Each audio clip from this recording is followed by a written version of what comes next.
So good Sunday morning. It's been a while since I Periscope. So if you're watching this on Periscope, you're watching this on YouTube or Facebook, good morning. How you doing? So the title of this one is called That No One Loves Unconditionally. You see, I was having a discussion this morning on Facebook with a couple of young ladies about the fact that there was this image, this picture of a woman who looked one way before makeup and another way after makeup. Now, after the makeup, she did not look as beautiful as she did before, and this man from Algiers had married her, but he had only saw her with the makeup on, and then when he woke up the next morning after marriage, he saw her with the makeup off, and she looked like a totally different person. And so now he wants to sue her, and he, I'm assuming he also wants a divorce as well. Now, the discussion started with the man not knowing, and their culture is a little different, so there's a possibility that he never seen her without makeup. And so the ladies that I was having this discussion with, we got into this aspect of shallowness and knowing the person and loving the person for whoever the person really is.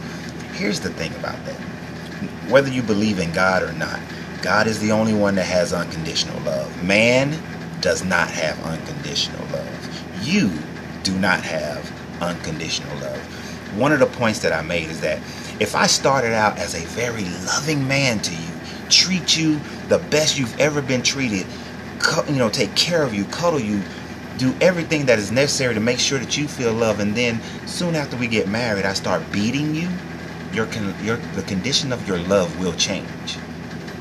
If you are married to me and before we get married, we have this great, blissful, sexual relationship that is like all the world, and you're doing everything that I like and you're doing it as much as I like, and then after we get married, you change for no apparent reason, my love will then become conditional. You see, the only reason you see these old couples who've been together for 30, 40 years is because they started out together and they grew together. The old man still remembers what his woman looked like when she was younger, but understand, he saw her grow into her old age.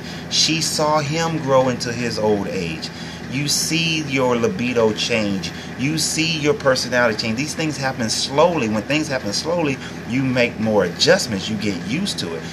When I was a personal trainer, I used to take pictures of my clients when I first started with them because I couldn't see the change as well as somebody who hadn't seen them for months.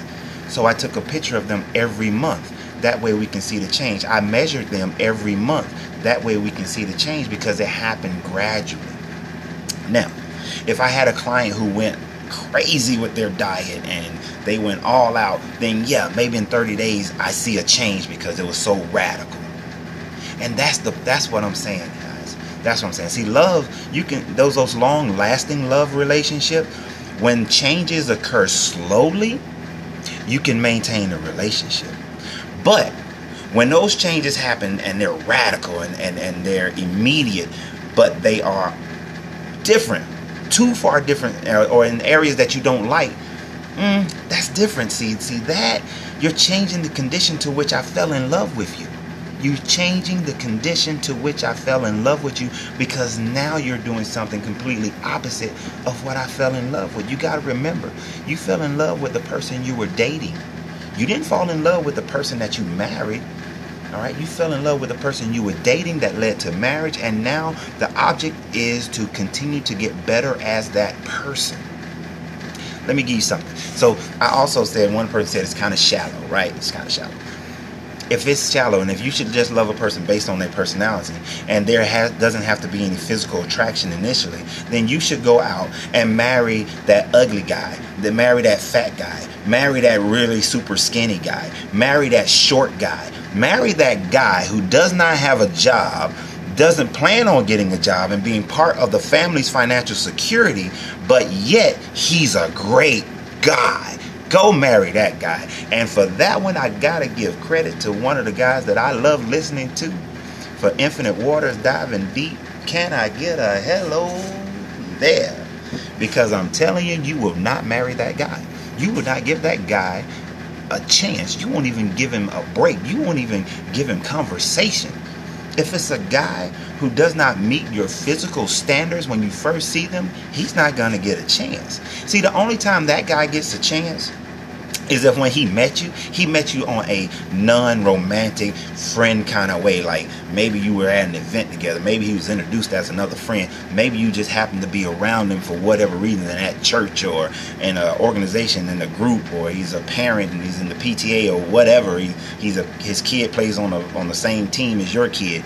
You met him in some way like that, and over time you got to know him, and so you start making excuses for the fact that he's not as attractive to you as you would normally. Like he's not really your style, but you got to know his personality. That's cool, but it doesn't happen that way. And even at that, there is a low possibility that you will actually still develop romantic feelings for him, because there's still standards that he doesn't meet. So dispense with this idea that you will love somebody unconditionally, that you will, and from the giddy up. Later it may grow into something, and your love may get deeper, but trust me, one of the largest groups of people getting divorces are people who've been married for 20 plus years. 20 plus years people are getting divorces. Why? Because they put up with a standard that they didn't necessarily like, that they didn't necessarily fall in love with, and so now they're saying, I'm not doing this anymore, I want to be happy. And I can't fault them for that. Now I think the guy in Algiers is going a little too far on suing the woman, but I do understand. You see, myself personally, I've been in that relationship where the person is one way the whole time that you're dating. They're doing exactly what you say that you like in a woman. They're being exactly that person. They're playing the role, and I honestly believe they thought that's who they really were, until you get into the marriage and reality kicks in, and all of a sudden now you can't maintain it. And people can do that for a year, can do it for 2 years, and then they can't maintain it because it's not truly who they are. So and I believe that she actually believed that's who she really was. But then when rubber hit the road, it's not. Now some people do it and they know that's not who they are, and that's false advertisement, that's fraud. So you should just don't do it. Just be you. When people meet me, I am just me. I'm going to give you all me right off the bat. That's what you get. If you don't like it, then cool, move on, go with someone else, because then I'm not for you. But if you do like it, then let's progress and let's see. But don't show me a representative and then all of a sudden you want to flip the script on me later on. That doesn't work either. That doesn't work, because you know what that's going to do? Is going to cause me to later on say, well, what did I get into? And I'm not going to stay here. I'm not going to fight for something that I never would have been with in the first place. You understand? So you can fault me, you can call me shallow, you can say whatever you like, but what you cannot say is that I will not stay in a relationship that I'm not happy. And neither will most other people. They should not. You should not. I'm just saying, I'm just being real. I'm sick and tired of these people that give you this counseling, that give you this advice, and it's all this, kind of stuff. Man, please. It's time for people to just find happiness, true happiness. Fall in love, truly in love with somebody who is in love with you. Not this fake stuff, not this I want to be in this religified idea of unconditional love, because humans, man, does not have unconditional love. I'm going to give you one last one. One last one, right? A baby. We would say a baby has unconditional love, and that's not true. Now, back when my daughter was first born, people were angry with me because I said babies are born greedy. And it wasn't until they actually watched the child to see that they will eat and consume until they are completely full and overloaded, and nobody taught them that. They don't want to share, and everything, it belongs to them, and nobody taught them how to be selfish like that. It's just an inherent thing about babies, and people got mad at me about that. Let me tell you something else that's inherent about babies. Babies do not have unconditional love. They don't just love everybody. Now, they haven't learned hate, and yes, you got to teach them racism and things like that, and sexism and violence. You do it well. Babies will hit without anybody teaching them. But you got to teach them those kind of things, some of those things. But here's something. Have a baby. Don't feed it.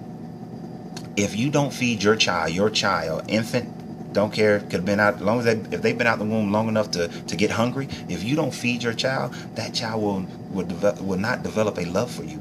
Yes, you can have a physical connection because you've already had one because they were inside of you, or you were the father and you was always touching the belly. And when my children were born, I always laid them skin to skin on my chest. So we develop connections. But if I didn't feed the baby, if I was mean to the baby, if I berated the baby from the time they were infants, that child would not develop unconditional love. They will quickly have conditional love even as infants and not even realize what it is. But they will have conditional love. They will know that that is not a happy person. That is not somebody who's taking care of me. That is not somebody who's feeding me. That is not somebody who's changing my diapers. That is not somebody whose volume, whose vibration is coming to me in a loving, peaceful way that resonates with me. They may not fully understand it, but what they do understand is that they do not like that person, and you can be their parent. So nobody has unconditional love.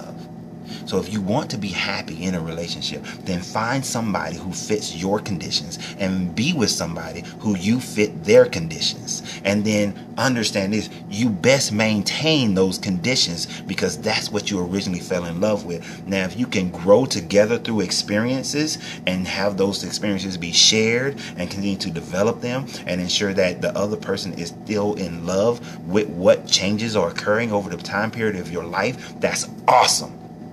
That's how marriage works. No, we are beyond the age where people just stay married just for the sake of being married because it's societal. It's a societal ill, or you're an outcast, or you wear the scarlet letter if you come out and you get a divorce. We're beyond that. This society is not that way anymore. All right, so get over it, dude. Get over it. Women especially. I love y'all. I love y'all the greatest thing on earth. But I'm telling you, stop looking for a dude that's going to love you unconditionally, that doesn't look at your appearance, that doesn't look at the way you dress, that doesn't look at the way you carry yourself, that doesn't look at the way you take care of yourself. All right, be as natural as you possibly can because he needs to fall in love with what is natural about you, the way you look, the way you act, the way you talk, the way everything about you. Be that person. Be you. At the end of the day, be you. And if a person can't love you for you, then you don't need to be with them anyway. But don't be somebody else and falsify the evidence of who you are so that that person falls in love with somebody who's not real. I don't want to give it to you guys fake. I want to give it to you just as straight and just as real as I possibly can. So I want your greatness to be non-negotiable just like mine. And in your love life, it should definitely be non-negotiable. And you should be willing to lose everything in order to gain everything with the right person. So y'all have a great day. Enjoy yourself. Peace out.